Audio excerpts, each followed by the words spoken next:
Hello बच्चों, कैसे हैं आप सब? I hope you all are fine. बच्चों, आज हम लोग पढ़ने जा रहे हैं इक्वेशन ऑफ स्ट्रेट लाइन। उसमें हम लोग स्पेसिफिकली पढ़ेंगे slope intercept form. Slope intercept form आपने 10th स्टैंडर्ड में ऑलरेडी पढ़ा हुआ है, y is equals to mx plus c। ये क्या होता है? Slope intercept form of a line. समझ आ रहा है? तो आप बोलेंगे सर हमने जब ऑलरेडी पढ़ लिया है स्लोप इंटरसेप्ट फॉर्म तो हम वापस से क्यों पढ़ रहे हैं इसको?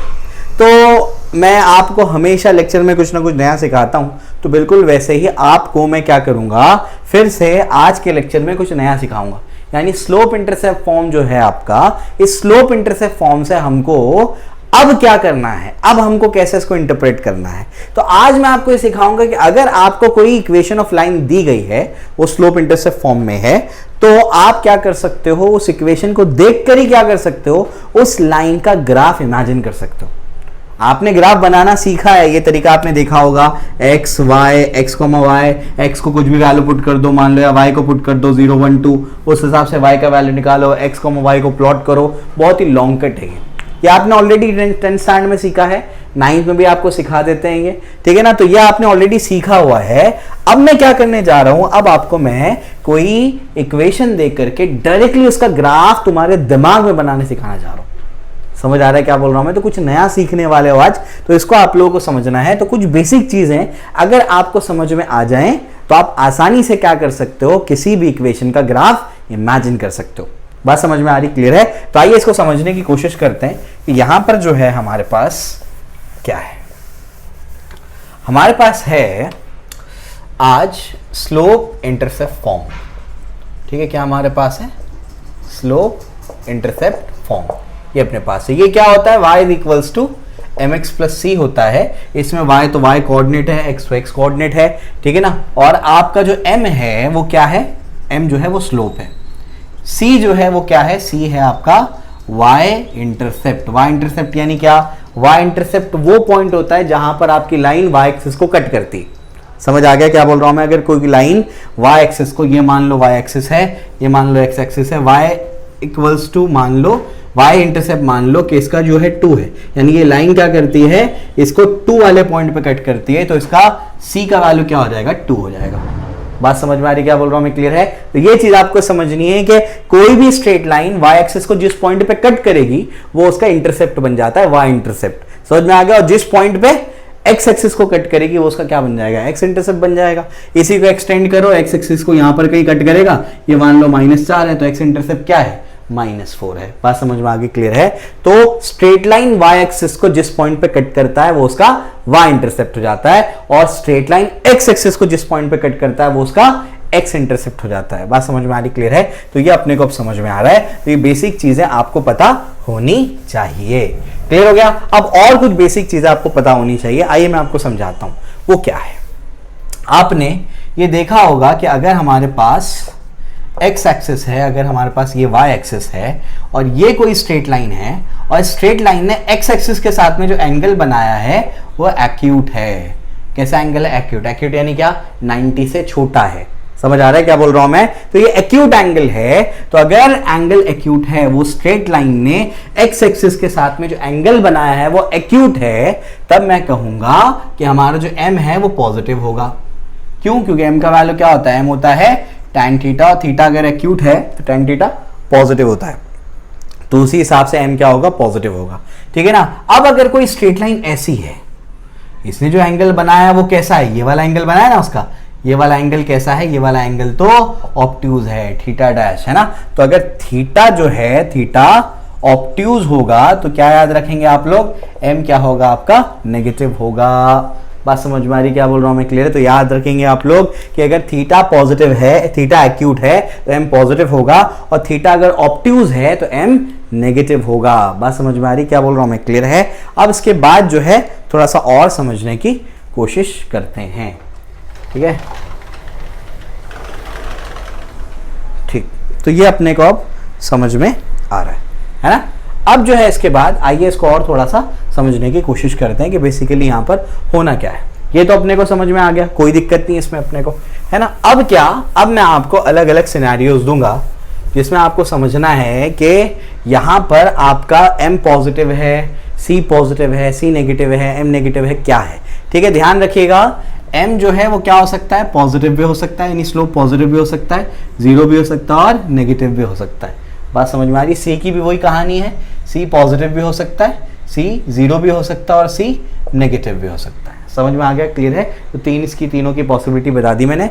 आइए अभी हम लोग क्या करते हैं, इसको समझते हैं। आइए, तो अगर मेरे पास क्या है, ये ऐसे दो एक्सेस हैं, ध्यान से देखिएगा, हमारे पास क्या है, ऐसे दो एक्सेस हैं, ये हमारे पास ऐसे दो एक्सेस हैं और दो एक्सेस से मैं क्या कर रहा हूँ, इसको x बोल देता हूँ, इसको क्या कहता हूँ मैं, y कहता हूँ। ठीक है, अब मैं क्या कर रहा हूँ, मैं आपको अलग अलग सिचुएशंस दूंगा और आपको समझना है कि यहाँ पर m पॉजिटिव होगा, नेगेटिव होगा, c पॉजिटिव होगा, नेगेटिव होगा, या m जीरो होगा, c जीरो होगा, क्या होगा। ठीक है ना। तो आपको मैं तीन अलग अलग सिचुएशंस देता हूँ, यानी तीन अलग अलग लाइन देता हूँ मैं आपको। ठीक है, ये एक लाइन हो गई, ये एक लाइन हो गई और ये एक लाइन हो गई। समझ आ रहा है क्या बोल रहा हूं मैं, ठीक है ना। बताओ, लाइन 1 2 3, 1 वाले का m पॉजिटिव होगा, नेगेटिव होगा, क्या होगा। m कैसे डिसाइड होगा, थीटा से डिसाइड होगा। x एक्सिस के साथ में थीटा कैसा है, एक्यूट है। अगर एक्यूट है तो m क्या होगा, m तो पॉजिटिव होगा। चलो ये तो समझ में आ गया, ठीक, क्लियर है। अब क्या, मुझे बताओ कि ये जो लाइन है y एक्सिस को कहां कट कर रही है, y एक्सिस को कहां कट कर रही है, यहाँ, x एक्सिस को यहाँ कट कर रही है। मेरे स्लोप इंटरसेप्ट फॉर्म में जो c है वो y इंटरसेप्ट है, मुझे y इंटरसेप्ट से लेना देना है, ना कि x इंटरसेप्ट से। तो y एक्सिस को कहाँ कट कर रही है, यहाँ पर। और ये क्या होता है, देखो, ये ओरिजिन होता है, ऊपर वाला पॉजिटिव होता है, यानी इस पॉजिटिव वाले पॉइंट पे कट किया है, यानी c क्या है, c पॉजिटिव है। मैंने कहा था ना, जिस पॉइंट पे लाइन कट करेगी y इंटरसेप्ट को, वो उसका क्या हो जाएगा, y इंटरसेप्ट बन जाएगा। y एक्सिस को जिस पॉइंट पे कट करेगी वो उस लाइन का y इंटरसेप्ट बन जाएगा। ठीक है, क्लियर हो गया। आप ये बताओ, ये लाइन का भी क्या है, थीटा एक्यूट है, मतलब m क्या है, m पॉजिटिव है। c क्या है, c कहां से पास हो रहा है, देखो किधर पे कट कर रहा है, ये जा रहा है जीरो से, तो c का वैल्यू क्या है, जीरो है। इसमें देखो यहाँ पर ये थीटा है, थीटा एक्यूट है, तो m क्या हो जाएगा, m पॉजिटिव हो जाएगा। और c क्या हो जाएगा, बताओ किधर कट कर रहा है c जाके, y एक्सिस को कहाँ कट कर रहा है, y एक्सिस को नेगेटिव एक्सिस पे कट कर रहा है, यानी यहाँ पर c क्या है, c नेगेटिव है। समझ आ रहा है, क्लियर हो गया। तो इससे बहुत फायदा होगा तुमको, आगे जाकर तुम समझेगा कि हम लोग इक्वेशन देखकर ही समझ जाएंगे कि इसका ग्राफ कैसे बनने वाला है। ठीक है ना, एग्जैक्टली बनाना नहीं है, अपने को सिर्फ इमेजिन करना है। ठीक है, क्लियर हो गया। चलिए आइए, अब मैं आपको और तीन सिचुएशंस देता हूं। ये आपके पास देखिए, पहली सिचुएशन, ये एक लाइन अभी हो गई, ये अभी दूसरी लाइन है ना, हमारा दूसरा सेट है तो ये दूसरी लाइन, और ये क्या होगी, हमारी तीसरी लाइन। समझे, क्लियर हो गया। अब ये 1 2 3, इसका डिसाइड करो, m पॉजिटिव है, नेगेटिव है, c पॉजिटिव है, नेगेटिव है, जीरो है, क्या है। आइए इसको देखते हैं अभी। तो यहां पर जो है, यहां लिख देता हूं मैं, यहां लिख देता हूं, m क्या है समझने की कोशिश करो। ये जो लाइन है, इसने एंगल कैसा बनाया, ऑब्ट्यूज बनाया, 90 से ज्यादा बनाया। अगर ऑब्ट्यूज एंगल है तो इसका ये मतलब हुआ कि m का वैल्यू नेगेटिव होगा। बात समझ में आ रही क्या बोल रहा हूं मैं, क्लियर है कि m का वैल्यू क्या होगा, नेगेटिव होगा। तो m यहां पर क्या होगा, नेगेटिव होगा। ठीक है ना। c क्या होगा, किधर पे कट कर रहा है, y एक्सिस को, लाइन देखो, y एक्सिस को तो पॉजिटिव पे कट कर रहा है, तो c क्या है, पॉजिटिव है। बात समझ में आ गई, क्लियर है। चलो अभी आ जाओ, यहां पर देखो m बताओ, इसका भी थीटा क्या है, इसका भी थीटा ऑब्ट्यूज है, तो m क्या है, m नेगेटिव है, लेकिन c क्या है, जीरो, क्योंकि जीरो से पास हो रहा है। समझ में आया, क्लियर हो गया। क्योंकि ये वाला जो जीरो है वो तो x का भी जीरो है, y का भी जीरो है, तो y इंटरसेप्ट तो जीरो मानूंगा मैं। तो जो लाइन y एक्सिस पे जहां पर कट करेगी वो उसका y इंटरसेप्ट बन जाएगा। जो लाइन x एक्सिस को जिस पॉइंट पे कट करेगी वो उसका x इंटरसेप्ट बन जाएगा। समझ में आ गया। ये क्या है बताओ, ये इसका m क्या होगा, फिर से इसका थीटा क्या है, देखो ये लाइन का जो इंक्लिनेशन है वो क्या ऑब्ट्यूज है, देख के भी समझ में आ रहा है अपने को। तो m क्या होगा, नेगेटिव होगा, और c क्या होगा, वो भी नेगेटिव होगा, क्योंकि y एक्सिस को कहां कट कर रहा है, वो नेगेटिव वाले पॉइंट पर, नेगेटिव एक्स एक्सिस पर। समझ में आ गया, क्लियर है। तो ये पॉसिबिलिटी तुमको बता दी मैंने, तो आई होप आपको ये समझ में आ गया होगा। इसके अलावा अगर मैं आपको ऐसी दो लाइंस दे देता हूँ, इसको खींच करके ऐसी एक लाइन दे देता हूँ और यहाँ खींच करके ऐसी एक लाइन दे देता हूँ। समझ आ रहा है क्या बोल रहा हूँ मैं। अब मुझे बताओ इसके m का वैल्यू क्या होगा, m का वैल्यू क्या होगा, m का वैल्यू देखो, ये m का वैल्यू क्या होगा, बोलो जल्दी से, जल्दी बोलो, m का वैल्यू क्या है, m का वैल्यू, m कैसे निकालते हैं, m का फॉर्मूला क्या है। अच्छा m पॉजिटिव है नेगेटिव है, बताओ m पॉजिटिव है कि नेगेटिव है, m कैसे निकालते हैं बताओ, देखो ध्यान से, m कैसे निकालते हैं, m आप निकालते हो tan थीटा से। कैसे निकालते हो, tan थीटा से। यहाँ पर एंगल कितना है, 90 है, tan 90 कितना होता है, tan 90 इज इन्फिनिटी। क्या होता है? इन्फिनिटी। तो इसका स्लोप क्या है? इसका स्लोप है प्लस इन्फिनिटी। इसका स्लोप क्या है? Minus infinity. समझ आ रहा है क्या बोल रहा हूँ मैं? क्लियर है? इनफाइनाइट स्लोप है इनके। समझ आ गया क्यों इनफाइनाइट है? रीजन क्या है? इसीलिए इनफाइनाइट है क्योंकि यहाँ पर थीटा क्या है? 90 है। समझ में आ गया? थीटा कहाँ से देखा जाता है? एक्स एक्सेस से लाइन ने कितना एंगल बनाया है? 90 बनाया है यहाँ पर 90 डिग्री, और 10 90 क्या होता है? इन्फिनिटी होता है। समझ में आ गया? तो ये इनफाइनाइट स्लोप वाली लाइन है, ध्यान रखना है। आगे जा करके जब मैं काइनेमेटिक्स कराऊंगा तो उसमें ग्राफ कराऊंगा मैं आपको इससे। ठीक है? क्लियर हो गया? तो आई होप आप लोगों को ये तो क्लियर हो गया होगा कैसे इसको बनाते हैं, किसका मतलब क्या हो गया। ठीक है? अब मैं आपको कुछ इक्वेशंस लिख करके दूंगा और आपको उसको वैसे प्लॉट नहीं करना है जैसे 10th में प्लॉट करते थे। आपको क्या करना है? आपको इमेजिन करना है कि इसका ग्राफ किस तरीके से बनेगा। ठीक है? आइए मैं आपकी हेल्प करता हूँ। चलिए ट्राई करते हैं। मैं लिख देता हूँ क्वेश्चंस, समझेगा आपको, फिक्र नहीं करने का, बहुत ईजी है, एकदम आसानी से आप कर लेंगे इसको। ठीक है? चलिए आइए।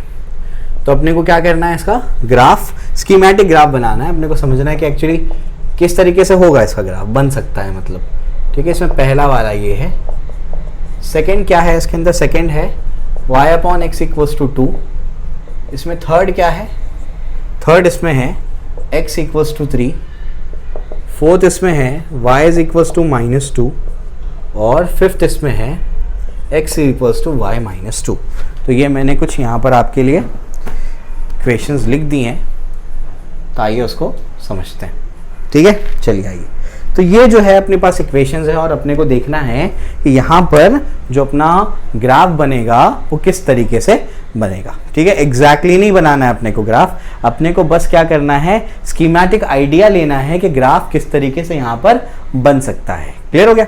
चलिए आइए तो इसको बनाने की कोशिश करते हैं कि ग्राफ किस तरीके से बन सकता है। आइए इसको समझते हैं। तो हमारे पास बच्चों यहाँ पर पहला जो इक्वेशन है y is equals to -2x + 3, ये मेरे पास पहला इक्वेशन है। ठीक है ना? ये जो पहला इक्वेशन है इसमें अगर आप गौर से देखेंगे, अगर आप कंपेयर करेंगे y is equals to mx + c से, अगर आप इसको कंपेयर करते हैं तो कंपेयर करने पर आपको क्या मिल रहा है?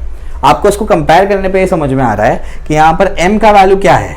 m का वैल्यू है -2 और आपका c का वैल्यू क्या है? c का वैल्यू है +3 है। m की जगह पर क्या है? देखो -2। m नेगेटिव है। m नेगेटिव मतलब क्या? -2 मतलब नेगेटिव। m नेगेटिव मतलब एंगल ऑब्ट्यूज बन रहा होगा, मतलब ये तीन में से कोई नहीं होगा, ये तीन में से कुछ होगा। समझ में आ गया? ठीक है? उसके बाद c का वैल्यू क्या है? +3 मतलब क्या? पॉजिटिव x एक्सिस पे, पॉजिटिव y पे उसको कट कर रहा है। बात समझ में आ गई? तो देखिए आपको समझ में आ गया कि यहाँ पर ऑब्ट्यूज एंगल है, डेफिनेटली या तो ये होगा या तो ये होगा या तो ये होगा, लेकिन ये नहीं हो सकता क्योंकि 0 से पास हो रहा है। इसका स्लोप क्या है? इसका इंटरसेप्ट क्या है? y intercept 3। इसका y इंटरसेप्ट क्या है? नेगेटिव। इसका y इंटरसेप्ट क्या है? पॉजिटिव। तो इसका ग्राफ कुछ इस तरीके से बनेगा। समझ आया? क्लियर है? तो एक अगर हम लोग ऐसी ग्राफ बनाएं इसका स्कीमेटिक, ये कुछ इस तरीके से बनने वाला है। ठीक है? वही मैं आपको सिखाना चाहता हूँ कि इक्वेशन देख के तुमको आइडिया हो जाना चाहिए कि इसका ग्राफ किस तरीके से बनेगा। तो y इज इक्वल्स टू क्या है? 2x -2x + 3। समझे? माइनस क्यों है? क्योंकि माइनस आ रहा है मतलब क्या? ऑब्ट्यूज एंगल है। समझ में आ गया? क्लियर हो गया? उसके बाद +3 है मतलब पॉजिटिव पे कट कर रहा होगा। x एक्सिस को नहीं देखना है, समझेगा? y एक्सिस को, क्योंकि c जो है वो y इंटरसेप्ट है, x इंटरसेप्ट नहीं है। समझे? क्लियर हो गया? चलो पहली चीज तुमको करवा दी मैंने। इसके बाद अगले पे चलते हैं। नेक्स्ट क्या है? नेक्स्ट है आपका, उसको देखिए, नेक्स्ट क्या है? नेक्स्ट है आपका y upon X equals to 2। क्या है? y upon X equals to क्या है आपका? 2। समझ आ रहा है क्या बोल रहा हूं मैं? ठीक है ना? तो y अपॉन एक्स क्या आपका? 2 है। इसको कैसे प्लॉट करेंगे? आइए इसको समझने की कोशिश करते हैं। तो इसको मैं अगर ऐसा लिख दूं y is equals to 2x, x को वहां भेज दिया मैंने, तो y इज इक्वल्स टू क्या हो गया? 2x हो गया। अब +0 कर दूंगा तब भी कोई दिक्कत नहीं है, 0 प्लस करो माइनस करो कोई दिक्कत नहीं है। इसको कंपेयर करेंगे y is equals to mx + c से, तो बताओ क्या समझ में आ रहा है? m का वैल्यू 2 है, c का वैल्यू 0 है। 2 मतलब +2 मतलब स्लोप पॉजिटिव मतलब एक्यूट एंगल बन रहा होगा, और c का वैल्यू 0 मतलब 0 से पास हो रहा होगा। Very good. तो ये ऐसे जाएगा। समझ आ गया? तो y is equals to 2x का ये ग्राफ बनेगा, एक्यूट एंगल बनेगा और 0 से पास हो जाएगा। बात समझ में आ गई? यही तुमको समझना है कि इक्वेशन देख करके तुमको आइडिया हो जाना चाहिए कि ग्राफ किस तरीके से बनने वाला है। ठीक है? क्लियर हो गया? चलो भाई, ये कुछ नया सिखाना था मुझे तुमको। उसके बाद ये देखते हैं, तीसरा देख लेते हैं। सब कराऊंगा, फिक्र मत करो। थर्ड में क्या है, थर्ड में है x इक्वल्स टू 3, ये थर्ड में है, क्या है x इक्वल्स टू 3, ठीक है। क्या होगा x इक्वल्स टू 3, देखो ये पॉइंट क्या है x इक्वल्स टू 0, यहाँ क्या होगा 1, यहाँ क्या होगा 2, यहाँ क्या होगा 3, तो ये बनेगा x इक्वल्स टू 3, सीधा सीधा। इसमें क्या बताना है, तो तुम बचपन से करते आ रहे हो, x इक्वल्स टू क्या है 3, उसके बाद y इक्वल्स टू -2, इसी में बना लो, y इक्वल्स टू -2 क्या होगा, y इक्वल्स टू +1 +2 +3 यहाँ होगा, -1 -2 ये होगा, y इज इक्वल्स टू -2।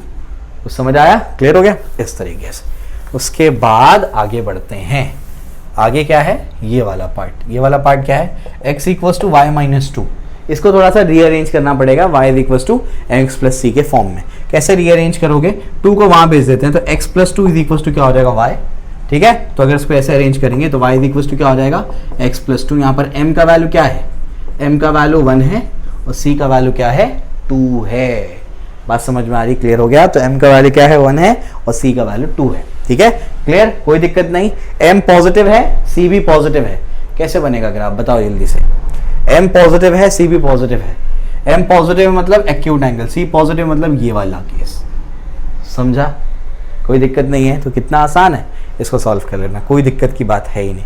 तो इस तरीके से इसका ग्राफ बनेगा, कोई दिक्कत नहीं। m पॉजिटिव है, थीटा क्या बनना तुम्हारा एक्यूट है, और उसके बाद तुम्हारा c क्या है वो भी पॉजिटिव है, क्योंकि पॉजिटिव एक्सिस को कट करना है। समझा, क्लियर है। अगर इतना आपको स्ट्रेट लाइन में समझ में आ गया तो फिजिक्स में तो लगभग गाड़ी अपनी चल जाएगी। क्लियर हो गया, समझ में आ गया। पैराबोला हाइपरबोला के बारे में भी बता दूंगा, उसके बारे में बेफिक्र रहिए, तो उसको भी हम लोग आगे जा करके सीखेंगे। ठीक, क्लियर है। तो ये आपको मैंने समझा दिया। इसके बाद के लेक्चर में हम लोग बाइनोमियल अप्रोक्सीमेशन सीखेंगे। बाइनोमियल थ्योरम का अप्रोक्सीमेशन पार्ट हम लोग को सीखना पड़ेगा, क्योंकि अगर वो हम लोग सीख लेंगे तो हमारा फिजिक्स का 2 साल का जीवन बहुत आसान हो जाएगा। ओके, तो आई होप आपको ये समझ में आया होगा। कमेंट सेक्शन में बताइए कैसा लगा, क्या लगा, अच्छा नहीं लगा तो आपको अगर नहीं समझ में आया, अच्छा नहीं लगा तो हमको कमेंट सेक्शन में बताइए, हम उसको और इम्प्रूव करने की कोशिश करेंगे। अपने दोस्तों के साथ में उसको शेयर करिए और ज़्यादा से ज़्यादा इसको अच्छे से समझने की कोशिश करिए और इसके प्रॉपर्ली नोट्स बनाइए। Okay, thank you, all the best.